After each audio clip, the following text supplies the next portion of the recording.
दोस्तों, आज मैं फिर से आप लोगों के लिए एक बहुत ही बढ़िया क्राइम सस्पेंस थ्रिलर मूवी लेके आ गया हूँ। इस मूवी का नाम है कर्मा, जिसे हम हिंदी में कर्म कहते हैं। ये मूवी ओडिया इंडस्ट्री से है और ओडिया में कर्म को कर्म कहते हैं। और क्योंकि मैं खुद ओडिशा से हूँ, इसलिए मुझे इस मूवी को एक्सप्लेन करते हुए बहुत अच्छा लग रहा है। तो जो भाई मैंने भिडियोटी को ओडिशारू देखुच तो जीवा पूर्वर भाई को सब्सक्राइब करिकी जीव।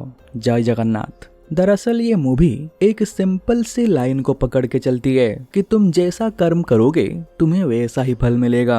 आप इस वीडियो को पेशेंस के साथ पूरा देखिए। क्लाइमेक्स में आपको एक बहुत ही बढ़िया ट्विस्ट भी देखने को मिलेगा। तो चलो यार, बिना टाइम बर्बाद करते हुए साथ में मिलके इस मूवी को देखते हैं। मूवी की शुरुआत में हम कुछ पुलिस वालों को देखते हैं। दरअसल ये सब OSIT के मेंबर्स हैं। इस टीम को लीड कर रहे हैं अमर पटनायक। तो अभी इन लोगों को एक क्रिमिनल के बारे में एक टिप मिली है और ये सब लोग उसका एनकाउंटर करने के लिए जा रहे हैं। तो थोड़ी देर बाद ये लोग उस लोकेशन पे पहुंच जाते हैं और यहाँ पे जितने भी गुंडे बदमाश थे वो उन सबको एक एक करके मारने लग जाते हैं। और देखते ही देखते कुछ ही मिनट के अंदर वो सभी बदमाशों को जान से मार डालते हैं। फिर ये सीन यहीं पे कट हो जाता है और सीधा 6 महीने बाद हम देखते हैं कि अमर सर फिर से ऑफिस ज्वाइन कर रहे हैं। दरअसल उन्हें 6 महीने के लिए सस्पेंड कर दिया गया था। तो अमर सर के ऑफिस आने के कुछ ही देर बाद ही उन्हें पता चलता है कि एक लोकल बदमाश को किसी ने जान से मार डाला है। फिर अमर सर संजीव को अपने साथ लेके निकल जाते हैं। वहां पहुंच के वो एक चीज नोटिस करते हैं कि बॉडी बिल्कुल सूखा है, जबकि कल रात बारिश हुई थी। इसका मतलब ये है कि इसे कहीं और मारा गया है और फिर बारिश रुकने के बाद इसे यहाँ पे लाके फेंक दिया गया है। फिर अमर सर यहाँ पे एक टायर मार्क को नोटिस करते हैं। वो टायर मार्क को देख के बता देते हैं कि ये टायर मार्क 2022 मॉडल थार का है और शायद इसी गाड़ी से इस लाश को यहाँ पे लाके फेंका गया है। और यहाँ पे राजन नाम का एक और बदमाश है, उसके पास भी इसी सेम मॉडल की थार है।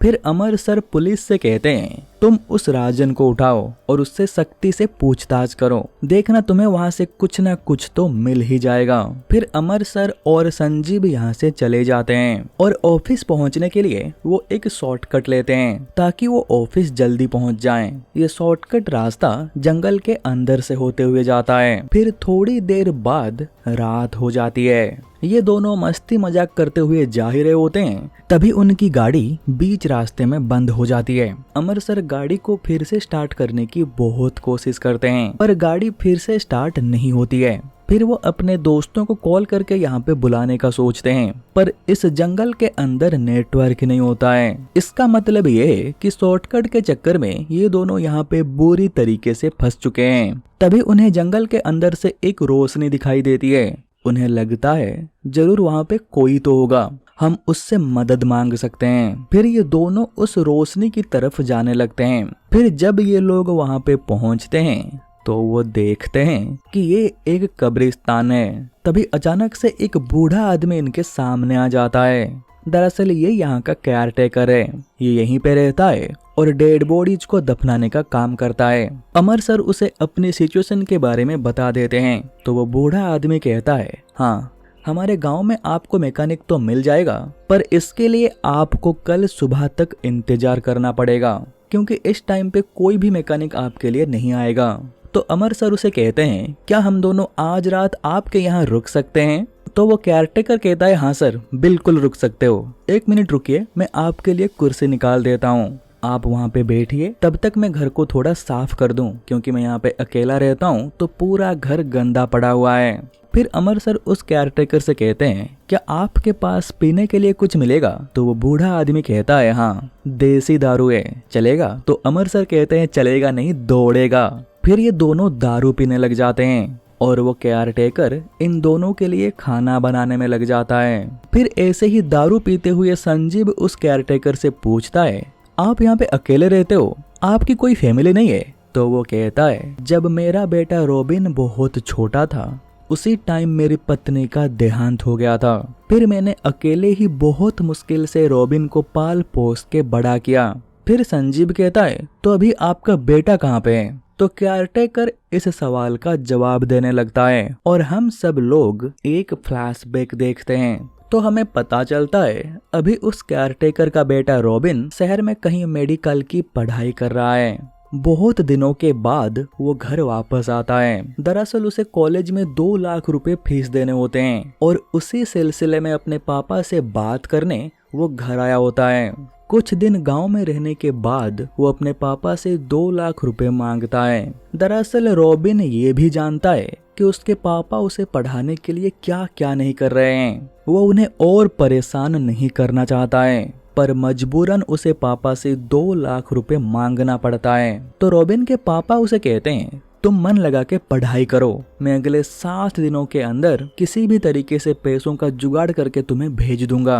फिर देखते ही देखते 6 दिन बीत जाते हैं और वो अभी तक 2 लाख रुपए का बंदोबस्त नहीं कर पाया है। इस बात को लेके वो बहुत दुखी होता है, पर अचानक से देर रात को एक गाड़ी आके इस कब्रिस्तान के बाहर रुकती है। फिर केयरटेकर जब बाहर देखने जाता है, गाड़ी में बैठा हुआ एक बंदा केयरटेकर से कहता है देखो हमारे पास एक लाश है और हमें उसे यहाँ पे दफनाना है। तो केयरटेकर कहता है क्या आपके पास सरकारी पेपर्स हैं?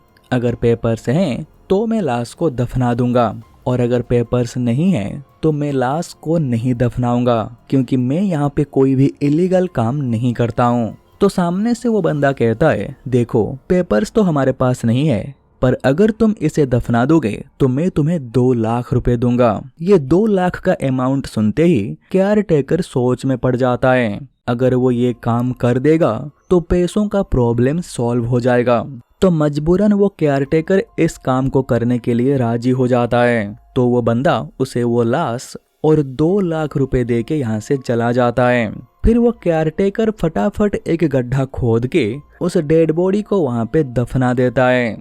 और ये काम खत्म करने के बाद वो अपने बेटे को ये बताने के लिए कॉल करता है कि पैसों का जुगाड़ हो गया है। और तभी जमीन के नीचे से एक फोन रिंग होने की आवाज सुनाई देती है। दोस्तों ये साउंड उसी जगह से आ रही होती है जहाँ पे अभी अभी उसने एक डेड बॉडी को दफनाया है। केयरटेकर को पहली बार में लगता है कि शायद उसे कोई गलतफहमी हो रही है, इसीलिए वो अपने बेटे को दोबारा से कॉल करता है। पर इस बार भी जमीन के नीचे से फोन रिंग होने की आवाज सुनाई देती है। तो केयरटेकर बहुत घबरा जाता है और अभी थोड़ी देर पहले उसने जिस लाश को दफनाया था वो उसे खोद के बाहर निकालता है। तो वो देखता है ये लाश किसी और की नहीं उसी के बेटे का होता है। अपने बेटे को इस हालत में देख के वो केयरटेकर जोर जोर से फूट फूट के रोने लगता है। फिर हम वापस से प्रेजेंट में आ जाते हैं। अमर सर केयरटेकर के बेटे के बारे में जानने के बाद बहुत इमोशनल हो जाते हैं। वो उसे पूछते हैं फिर आगे क्या हुआ, तुम्हें कभी तुम्हारे बेटे के खूनी के बारे में कुछ पता चला या नहीं? तो वो केयरटेकर कहता है जी नहीं, पुलिस ने कोशिश तो किया पर उनके हाथ कुछ भी नहीं आया। फिर मैंने भी इसे अपना भाग्य समझ के इसी के साथ जीना सीख गया। फिर वो केयरटेकर कहता है सर आपने तो कई सारे केसेस पे काम किया होगा, तो जब तक खाना नहीं बन जाता है आप भी हमें किसी केस के बारे में थोड़ा कुछ बताइए ताकि थोड़ा टाइम पास हो जाए। तो अमर सर कहते हैं ठीक है, चलो मैं तुम्हें एक ऐसे इंसिडेंट के बारे में बताता हूँ जिसे सुनने के बाद तुम दोनों शॉक हो जाओगे। फिर हम एक फ्लैशबैक देखते हैं। रोज की तरह आज फिर से अमर सर एनकाउंटर करके एक और बदमाश का काम तमाम कर देते हैं और अर्ली मॉर्निंग को वो अपने घर आ जाते हैं। दरअसल वो शादीशुदा हैं और उनकी पत्नी का नाम मेघा है। क्योंकि मेघा अभी सो रही होती है इसलिए वो बेल नहीं बजाते हैं। उनके पास जो एक्स्ट्रा चाबी होता है वो उससे दरवाजा खोल के अंदर आ जाते हैं। फिर मेघा जब उठ जाती है तब वो उसके लिए ब्रेकफास्ट बनाते हैं और कहते हैं मैं सोच रहा हूँ कि आज छुट्टी ले लूँ और दिन भर तुम्हारे साथ ही रहूँ। तो सामने से मेघा कहती है सॉरी अमर, आज मेरी दोस्त स्मिता आ रही है और उसके साथ मेरा प्लान पहले से ही सेट है। तो अमर कहता है तो फिर एक काम करते हैं, आज रात को डिनर करने के लिए कहीं बाहर चलते हैं। तो मेघा कहती है तुम्हें याद भी है फ्रिज में मटन रान पड़ा हुआ है, पहले उसे तो खा के खत्म करो। तो अमर कहता है ठीक है, आज रात को मटन तंदूरी रान करते हैं, तो मैं ऑफिस जा रहा हूँ और आते वक्त किसी एक जूनियर को अपने साथ ले आऊंगा, क्योंकि हम दोनों इसे अकेले खा के खत्म नहीं कर पाएंगे। एक काम करना, तुम भी स्मिता से मिलके जल्दी घर वापस आ जाना। फिर अमर ऑफिस के लिए निकल जाता है और जैसे ही ऑफिस पहुंचता है उसे ऑफिस के बाहर ही एक खबरी मिल जाता है जो उसे बताता है कि आपके लिए खुशखबरी है। आपके हिट लिस्ट में जितने भी क्रिमिनल्स का नाम है उनमें से एक और नाम आज कम होने वाला है, क्योंकि मुझे पता चला है कि उनमें से एक क्रिमिनल आज कहाँ पे छुपा हुआ है। सर, आपको वो होटल लेमन ट्री के रूम नंबर 1009 में मिल जाएगा। इतना बताने के बाद वो खबरी यहाँ से चला जाता है। फिर अमर सर जैसे ही ऑफिस के अंदर जाते हैं वो देखते हैं ऑफिस के अंदर बिराज अकेला बैठा हुआ होता है। बिराज अमर को बताता है कि रात भर एनकाउंटर में बिजी रहने के कारण अभी सब लोग अपने अपने घर में सो रहे हैं। दोस्तों, बिराज और अमर इन दोनों की आपस में बिल्कुल भी नहीं बनती है। अमर सर जो ज्यादातर क्रिमिनल को एनकाउंटर करके मार डालते हैं, बिराज को ये बिल्कुल भी पसंद नहीं है। फिर अमर सर यहाँ से निकल के घर जाने के बजाय सीधा होटल लेमन ट्री में जाते हैं और उस क्रिमिनल का एनकाउंटर करके वहाँ से चले जाते हैं। फिर वो रास्ते में एक जगह पे कुछ देर तक रुकते हैं। फिर वो मेघा को कॉल करते हैं तो उन्हें पता चलता है कि वो स्मिता से मिलके घर वापस आ चुकी है। तो अमर सर यहाँ से सीधा अपने घर चले जाते हैं और नहा धो के फ्रेश हो जाते हैं और मेघा से कहते हैं, मैं ऑफिस जा रहा हूँ, तुम एक काम करो, मटन रान को अभी से मैरिनेट करके रख दो। मैं रात को ऑफिस से आने के बाद अपने हाथ से तुम्हारे लिए मटन तंदूरी रान बनाऊंगा। फिर अमर सर वापस से ऑफिस चले जाते हैं और अभी भी ऑफिस बिल्कुल खाली पड़ा हुआ होता है।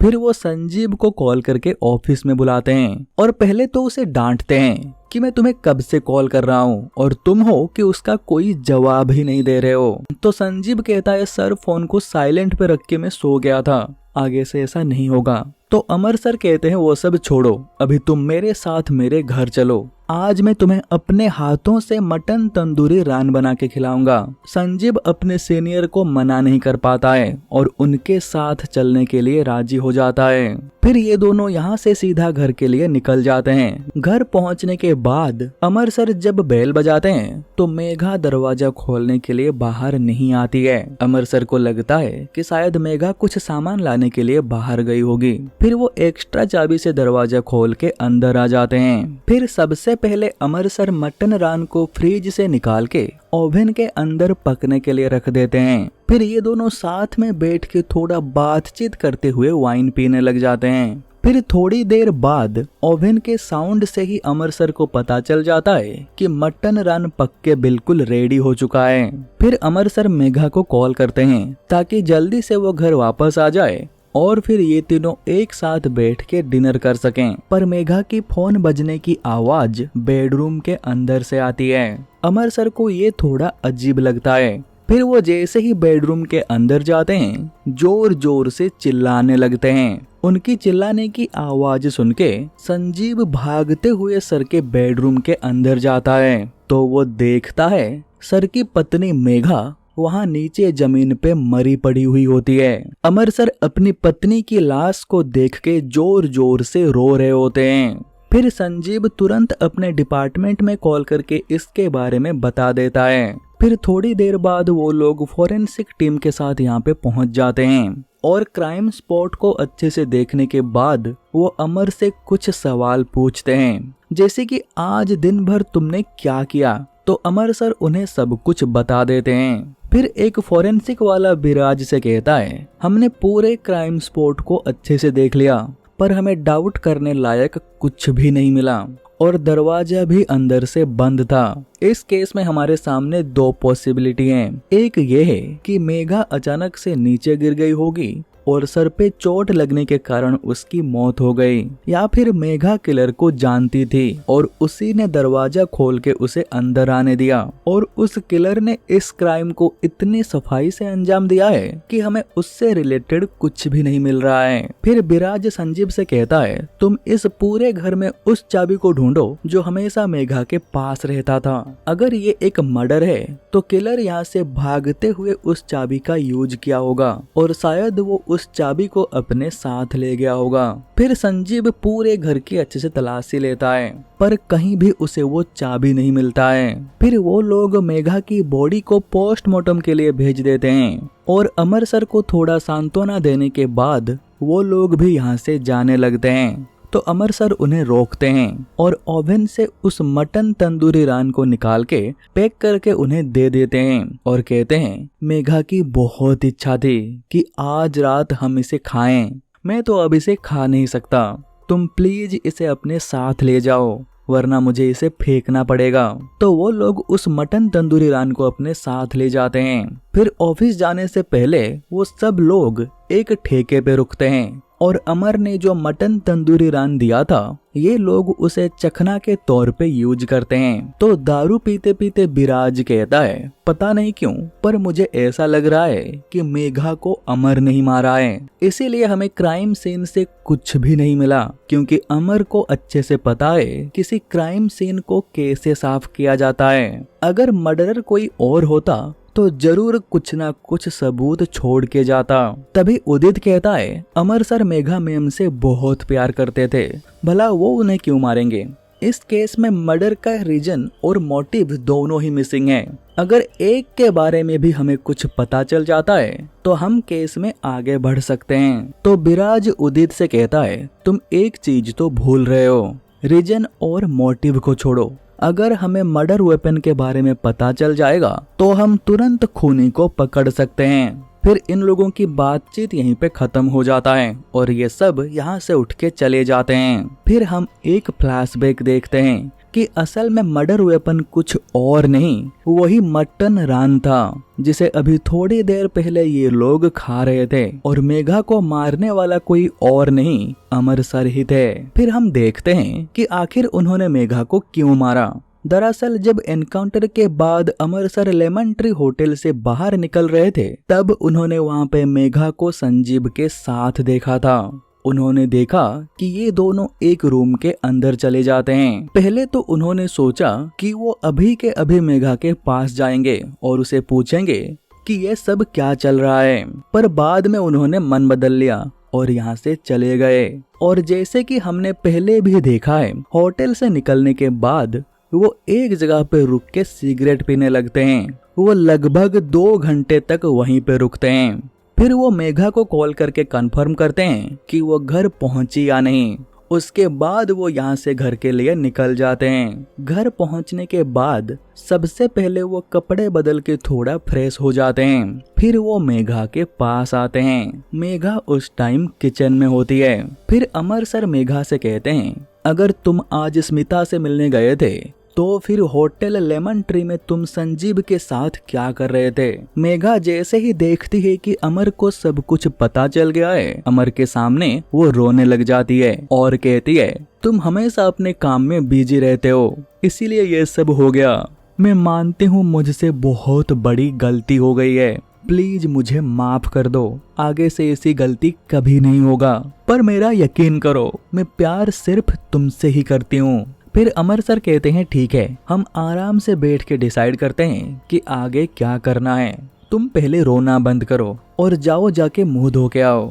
फिर मेघा जैसे ही मुंह धोने के लिए जाने लगती है, अमर सर उस मटन रान को उठा के मेघा के पीछे जाते हैं और फिर उस मटन रान से पीछे से उसके सर पे जोर से मारते हैं, जिसके चलते सर फट जाता है और मेघा नीचे गिर के मर जाती है। फिर अमर सर सबसे पहले मटन रान को मैरिनेट करके उसे फ्रीज में रख देते हैं और एक पॉलीथीन लेके मेघा के सर को उसके अंदर रख देते हैं और फिर उसे घसीटते हुए बेडरूम में ले जाते हैं। फिर पॉलीथीन को निकाल के उसे बाथरूम में जला देते हैं और मेघा की पर्स से चाबी को लेके उसे टॉयलेट में फ्लश कर देते हैं। ताकि सबको ये लगे कि किलर वो चाबी अपने साथ ले गया है। फिर वो जमीन पे पड़ा हुआ खून को भी साफ कर देते हैं और नहा धो के फ्रेश होके ऑफिस के लिए निकल जाते हैं। और आगे क्या होता है इसके बारे में हम सबको पता है। तो इसी के साथ ये फ्लैशबैक यहीं पे खत्म हो जाता है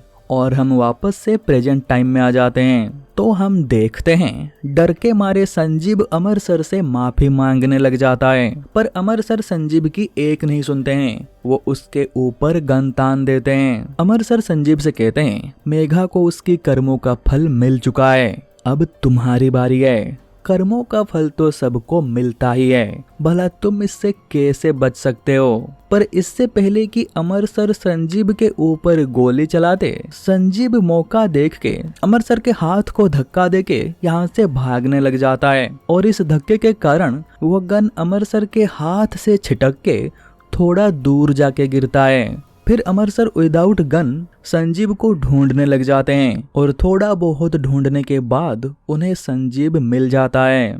फिर इन दोनों के बीच में हाथापाई चालू हो जाता है। अमर सर संजीव को बहुत मारते हैं, पर एक वक्त ऐसा आता है जब संजीव को वो नीचे पड़ा हुआ गन मिल जाता है। पर इससे पहले कि वो उस गन से अमर सर को मार पाता, वो केयरटेकर एक फावड़े से संजीव के सर पे जोर से मारता है और वो नीचे गिर के दर्द के मारे तड़पने लगता है। फिर अमर सर नीचे पड़ी हुई गन को उठा के उसे शूट कर देते हैं। फिर हम एक फ्लैशबैक देखते हैं कि ये केयरटेकर पहले से ही अमर सर से मिला हुआ होता है। दरअसल संजीव को अपने साथ क्राइम स्पॉट पे लेके जाना और ऑफिस जाते वक्त शॉर्टकट रूट चूज करना और गाड़ी खराब होना, ये सब कुछ अमर सर का प्लान था ताकि वो संजीव को यहाँ पे लाके मार सकें। दरअसल लाश को छुपाने के लिए कब्रिस्तान से अच्छा जगह क्या हो सकता है। फिर हम देखते हैं वो केयरटेकर गड्ढा खोद के संजीव को दफनाने में लग जाता है। तो अमर सर उसे थैंक्स कहते हैं क्योंकि उसी के मदद से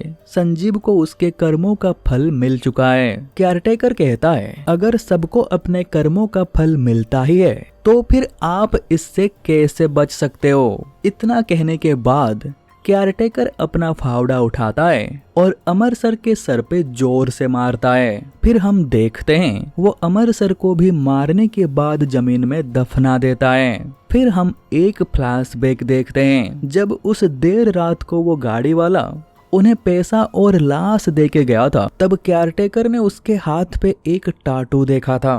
दरअसल उसके हाथ में ओडिया में कर्म लिखा हुआ था, यानी कि कर्म। फिर जब अमर सर संजीव को मारने का प्लान बनाते हैं तो वो उस केयरटेकर से फिर से मिलते हैं और उसे पैसे भी देते हैं। और इसी दौरान उस केयरटेकर की नजर अमर सर के हाथ के ऊपर पड़ता है और वो उस टाटू को देख के समझ जाता है कि उसके बेटे को मारने वाला यही है। फिर हम एक और फ्लैशबैक देखते हैं। आप सबको याद ही होगा इस मूवी की शुरुआत में हमने एक एनकाउंटर देखा था जहां पे अमर सर और उनके टीम ने कई सारे क्रिमिनल्स को मार डाला था। दरअसल उस टाइम रॉबिन भी वहां पे था क्योंकि 6 दिन हो गए थे और उसके पापा अभी तक 2 लाख रुपए का बंदोबस्त नहीं कर पाए थे। तो वो अपने एक दोस्त के रेफरेंस से इनके पास आया था इनसे 2 लाख रुपए लोन लेने के लिए। पर ठीक उसी टाइम अमर सर और उनकी टीम यहाँ पे रेड कर देती है और एक एक करके सबको मारने लग जाती है। रॉबिन ये सब देख के डर जाता है और वो पुलिस से बच के यहाँ से भागने की कोशिश करता है, पर तभी एक गोली उसे भी लग जाती है और वो तड़प तड़प के मर जाता है। फिर एनकाउंटर के खत्म होने के बाद उन्हें ये पता चलता है कि उन्होंने एक मासूम को जान से मार डाला है और अगर ये बात मीडिया में आ गया तो बहुत बड़ा बवाल हो सकता है। इसीलिए वो इसे इलीगली दफनाने का सोचते हैं और देर रात को उसी कब्रिस्तान में लेके जाते हैं जहाँ पे रविन के पापा काम करते हैं। दरअसल इन्हें ये पता ही नहीं होता है कि वो मरा हुआ लड़का इस केयरटेकर का बेटा है। फिर हम वापस से प्रेजेंट में आ जाते हैं। तो दोनों लाशों को दफनाने के बाद जब वो केयरटेकर वापस आ रहा होता है तभी कब्रिस्तान के सामने जो बड़ा सा स्टेचू था वो उस केयरटेकर के ऊपर गिर जाता है। मतलब इसे भी उसके कर्मों का फल मिल गया। मेरे ख्याल से ये मूवी अगर यहीं पे खत्म हो जाता तो बहुत अच्छा होता क्योंकि ये एक परफेक्ट एंडिंग था। पर ऐसा नहीं होता है। पोस्ट क्रेडिट सीन में हम देखते हैं अमर सर का हाथ जमीन के अंदर से बाहर निकलता है, मतलब वो अभी भी जिंदा हैं। और पार्ट 2 का हिंट देते हुए ये मूवी यहीं पे खत्म हो जाता है। दोस्तों, उम्मीद करता हूँ कि आपको ये वीडियो अच्छा लगा होगा। अगर आपको ये वीडियो अच्छा लगा है तो इस वीडियो को लाइक कर देना, और हाँ, कमेंट करके भी जरूर बताना कि आपको ये वीडियो कैसा लगा। और अगर आप आगे भी ऐसी वीडियो और देखना चाहते हो तो हमारे इस चैनल को सब्सक्राइब कर देना। सब्सक्राइब करने के बाद बेल आइकन को दबा के नोटिफिकेशन को ऑल पे रखना, ताकि मैं आगे जब भी नया वीडियो अपलोड करूंगा आपके पास उसका नोटिफिकेशन आ जाएगा और आप मेरा एक भी वीडियो मिस नहीं करोगे। और हाँ, अगर आप मुझे कुछ मूवी सजेस्ट करना चाहते हो तो आप मुझे इंस्टाग्राम पे कर सकते हो। इंस्टाग्राम का लिंक आपको नीचे डिस्क्रिप्शन पे मिल जाएगा। तो चलो यार, आज के लिए बस इतना ही। फिर मिलते हैं कोई दूसरी वीडियो में। तब तक के लिए बाय बाय।